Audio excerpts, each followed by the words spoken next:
Hey, Mom. I wanted to express gratitude for the wedding gifts. I really appreciate all the appliances you got me. It's great that I can always count on you for the big things. Oh, absolutely, sweetheart. Congratulations on your upcoming wedding. I only wish I could do more for you. But honestly, it's been my pleasure. There's no need for you to thank me separately like this. After all, I am your mother. Well, thank you. But, you're not technically my biological mom. Wait, what? What do you mean, dear? Oh, come on. No need to play coy. You're not my biological mother. But I wanted you to know that I'm so grateful for everything you've done for me. Wait. Hold on a second. What are you trying to say here, Eleanor? Did you actually think I didn't know? You thought I believed you were my birth mother all these years? What on earth are you talking about? I am your mother, Eleanor. Seriously, no need to play innocent. Just because you've raised me for 28 years doesn't mean you're biologically related to me. It's not like feeding me, dressing me, teaching me things over the past 3 decades made my genes suddenly yours. It's not like all the care and love you've given me somehow changed me to be your own daughter. Hold up, Eleanor. What's going on? Why are you saying this? Don't try to act clueless. Stop saying what? It makes you sound stupid. Raising me and pretending to be my biological mother all this time? It's not fair to my real mother, you know. Can you even imagine how she must have felt after losing her baby to someone else? Eleanor, I am genuinely confused. Where is all of this coming from? What have you heard? I can't believe you're spewing out these awful, hurtful things at me. Are you even thinking about what you're saying? Hurtful? Seriously? What about you essentially taking someone else's baby?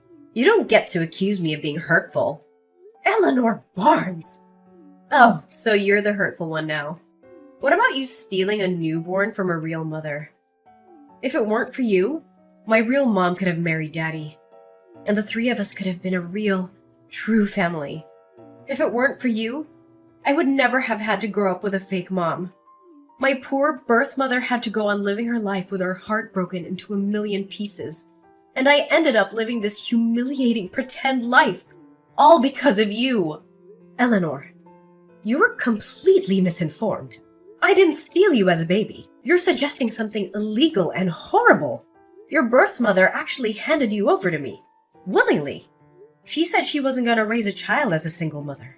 She made a deal that she would disappear from your life as long as I raised you. Then, your poor birth mother even demanded money in exchange for you, like I asked to take you away from her. I offered, of course, but who does that? It was like she was selling you to me. Giving her some money was the least you could do after that. She gave you her baby, for God's sake. Have you been sore about the donation all these years? Have you been keeping a score or something? That's really trashy. And you wouldn't even have taken me so eagerly if you weren't barren yourself, would you? So don't give me any of that, oh, I raised you with my heart crap, because you didn't do it for me. You did it for yourself. And you did it to satisfy your own selfish greed of being a mom and a wife. To fulfill your ideal of a perfect family. You probably pretended your butt off so you could appeal how perfect a mom and wife you are to Daddy. Sweetheart, I never once thought of you as anything other than my own daughter. I cherished you as a precious gift. I spent the past 28 years being thankful and showing that through raising you. I'm so proud of the woman you've become. I understand that the wedding planning can be stressful, but let's not let it get between us. Always riding that high horse, Paisley, huh? Just take a moment to step down and try to understand how my real mother must have felt. Step out of that fake, cheerful facade of being my mom and see the reality the rest of us have experienced. Do you even have an ounce of decency? I'm not your daughter anymore. I won't play along with your charades or any other fake roles you want me to take on. So save yourself the trouble and don't bother showing up at my wedding or sending emails. Just stay out of my life. I'm cutting ties with you. I'm moving forward into a new chapter, and I'd prefer if you weren't part of it. Got it? Eleanor, How long have you known that I'm not your biological mother? And who told you? Well, now you're asking. Daddy spilled the beans about 3 years ago. Yeah, around the time I met Miles. We all used to hang out together. Daddy, my real mom, Miles and I. Dinners, shopping trips, you name it. You genuinely had no clue? What? Are you serious? I can't believe your father would do that. Well, serves you right for thinking you could tie Daddy down by having a baby. Any baby, that is. We all know you wanted nothing but to use me as a bargaining chip to keep Daddy for yourself and provide for you. Did you really think building your happiness on other people's sadness wouldn't have its consequences? As I already said, I did not steal you away from your birth mother. Eleanor, you have to believe me. And I provided for myself as much as your father did. I didn't have to depend on him entirely. Yes, I am unable to have children of my own, but that is not at all the reason I raised you like you were. Your birth mother. She threatened to discard you at some orphanage like a piece of garbage if I didn't take you. Her word, not mine. And to my eternal shame, I did think about letting her do what she said, because after all, she was your father's mistress and you were their illegitimate child. But sweetheart, I took you in because I loved you from the moment I laid eyes on you and your tiny little fingers wrapped around my tongue. I didn't think twice about what it meant to mother your husband's child he had with a mistress, because I fell in love with you so deeply and so utterly. How you came into this world did not matter anymore, just that you did come into my world. Can't you understand that, baby? Oh, please spare me the tear-jerking drama. This isn't Hollywood. Save your sappy stories and just leave me alone. I've already confirmed my birth mother's attendance at my wedding. As my real mom, of course. And Daddy should be sending over divorce papers soon. Divorce? What? Ugh, why are you being so slow? Daddy told me he has never forgotten about my birth mother. His true love. He couldn't leave you because you were so adamant about giving me a proper childhood with loving parents and all that crap.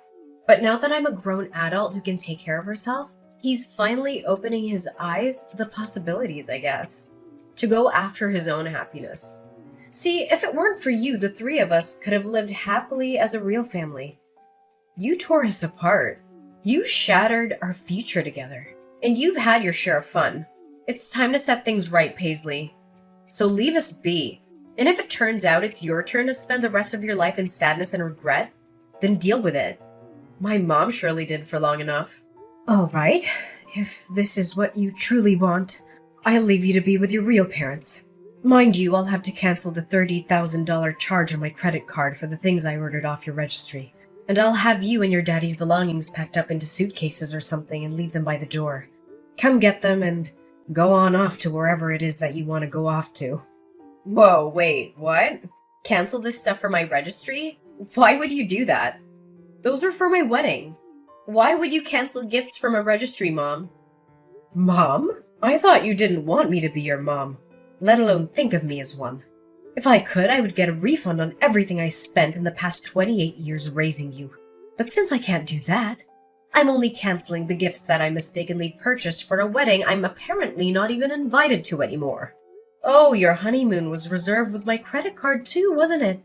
And your wedding venue. What about the catering service? Flowers? Photographer? I believe there was a videographer too in there somewhere. I wonder what the last-minute cancellation fees for those places will amount to. Surely not a drop in the bucket compared to what I've gladly spent on you your whole life. Oh my god. That's so petty. You can't take back gifts. Who does that? You got me those things because you wanted to, didn't you? There are no take-backs. How do you call yourself a mother? It's your only daughter's wedding.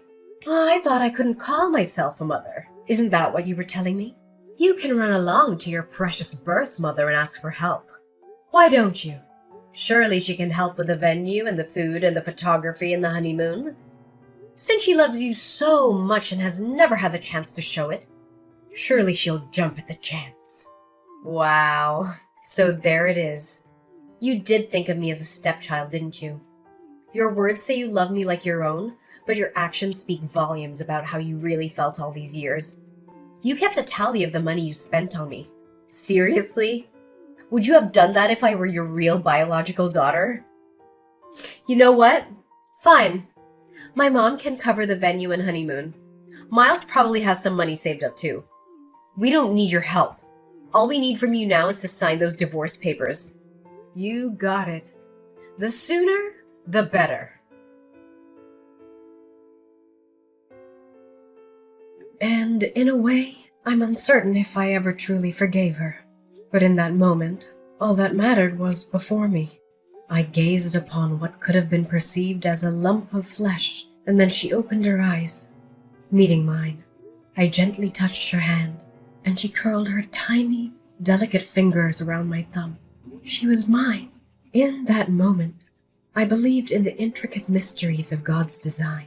This perfect child had been delivered to me as if by divine intervention. She was a gift, and in turn, I was designed to be her mother.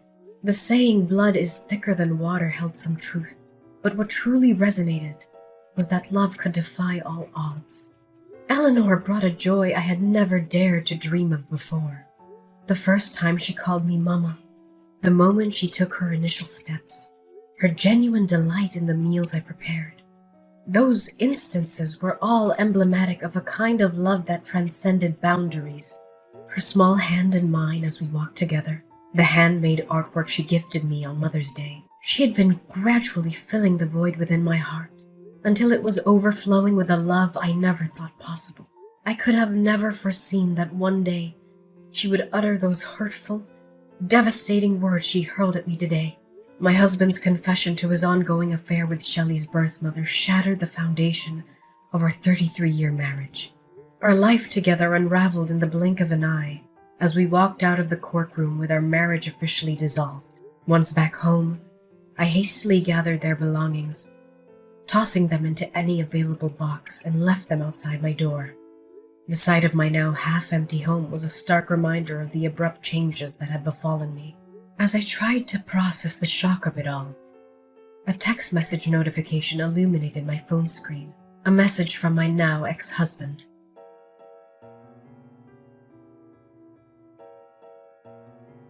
Hey, where are you? My keys aren't working, and neither is my garage opener.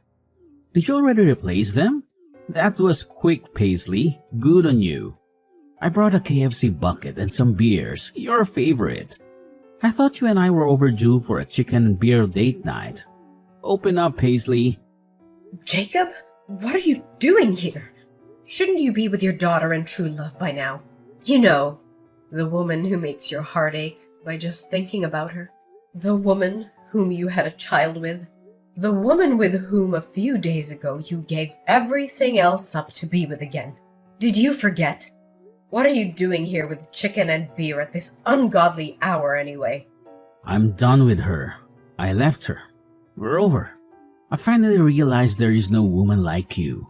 Paisley, you're the kindest, the most patient person I know. I was immature and naive to let you go. I hurt you, I know. I'm so sorry. And I never showed you how much I appreciate you. For all you've done for this family, you've forgiven me once before. Can't you do it again? I'll change. I promise. I'm a victim here too, by the way. That witch was so full of it. She didn't want me. She never wanted me. She was just using me this whole time so she could tag along when I take Eleanor out to eat or go shopping so that she herself could get what she wanted. I may have bought her a handbag or two, but that's it, I swear. She's even got a young boyfriend she's seeing. She doesn't want to marry me and settle down. She said so herself. She's the absolute worst. I love you, baby. Come on. She may be the worst, but she's Shelley's biological mother, isn't she? Surely she wants her baby back in her life and wants to build some kind of belated relationship with her. I heard she was attending the wedding, and everything as mother of the bride. The optics aren't bad right now, Jacob. The optics? Yes, but it's not that simple, Paisley. She was only going to attend the wedding so she could sift through the wedding gifts and see what she could claim for herself. You know, she demanded to be paid to come to her daughter's wedding. I had to wire her $10,000 2 weeks ago. She made me cut all ties with you, abandoning everything I owned with you, like my house and my clothes. Then she left me high and dry. Eleanor and I went to see her after the wedding with all our suitcases, and she shut the door in our faces. We didn't even get to see inside of her house, Paisley. Can you believe that? What mother does that to her own daughter? Me? I understand. But her daughter? Are you going to sit and take this for our Eleanor? She's heartbroken right now. Oh, say something, Paisley. Eleanor made it abundantly clear that I am not her mother, nor does she consider me her mother. In one single conversation, she took away all my hard work and dedication as her mother and basically erased me from her world. I realize now that trying to hold on to her was like holding onto a fistful of sand. No matter how tight or hard I try to keep all the sand in my hand, it'll find its way out between my fingers. But you were happy being her mom, weren't you? You loved her with all of your heart. You still love her. I know you do. Even if Eleanor in her youth erases 28 years of her life with you, surely you can't. I did have some great times with Eleanor, I sure did. She was my everything. But the accusations she hurled at me, they were cruel, Jacob. That side of her didn't come from my nurturing. It's her nature. It's the nature of your mistress. I can't get past that. At least not just yet, Jacob. Maybe a real biological mother could have easily forgiven her daughter for something like this. So I guess I'm no better than what Eleanor thought of me. Because in the end, I'm not her real mother. Mom, it's me, Eleanor. I'm so sorry. Mommy, can you please forgive me? I don't know what got into me. If you let us back in, I will never think or talk about my real mom ever again. I'll be the best daughter to you. The kind of daughter you deserve to have. I promise. Please, Mom.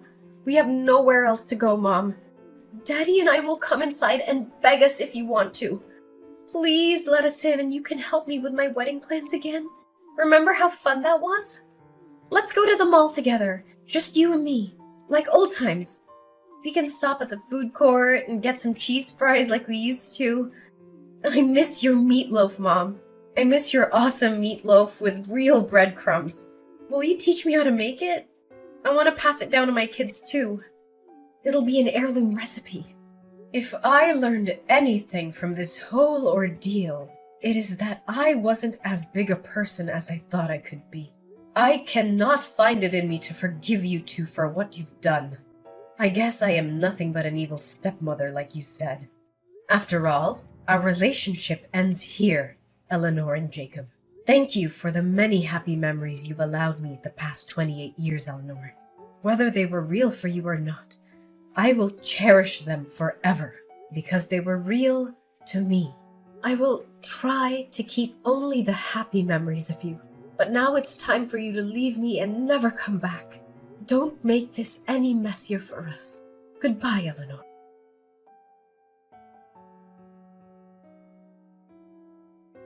The echoes of their persistent knocking and frantic kicks reverberated through the silence, a desperate symphony of anger and rejection.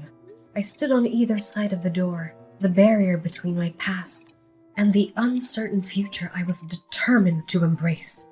After dialing the police, 2 patrol officers arrived. Their stern words and authoritative presence finally managed to quell the storm outside my home. Shelley's fiancé, Miles, and his family openly voiced their disappointment at the sudden upheaval caused by the withdrawal of their wedding venue and honeymoon down payments. Their anger and disbelief seemed palpable, yet I remained resolute. They even contemplated putting their wedding preparations on hold, urging Shelley to reconsider her life's path. And in the blink of an eye, Miles made a decision that sent shockwaves through their relationship. He ended things with Shelley, just days before their intended wedding date. Amidst the chaos, Shelley bombarded me with messages and calls, hurling curses my way and placing the blame squarely on my shoulders. It was tempting to succumb to my habitual instincts and try to mend things, But I recognized that I needed to tread a different path. I needed to stop giving them space in my life and focus on rebuilding my own. I chose to turn a deaf ear to her accusations and to free myself from the weight of their turmoil. It was a moment of realization. If anything needed fixing, it was my own life, my own happiness. As the days passed, their presence faded like a distant memory, and the quiet solitude that embraced me was a welcome change. Looking back, it's bittersweet to think that my prime years were dedicated to nurturing a child who, in the end, mirrored the darkness of her birth mother.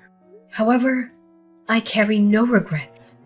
Shelley, in her own twisted way, taught me invaluable lessons about love, resilience, and the boundaries I needed to establish for my own well-being. Now, as I stand at the crossroads, I'm ready to pen a new chapter in this uncertain adventure called life. The pages ahead are blank and full of possibility, and I'm determined to fill them with my own happiness, free from the chains of the past. It's a fresh beginning, a journey that's mine to craft, a future waiting to be written.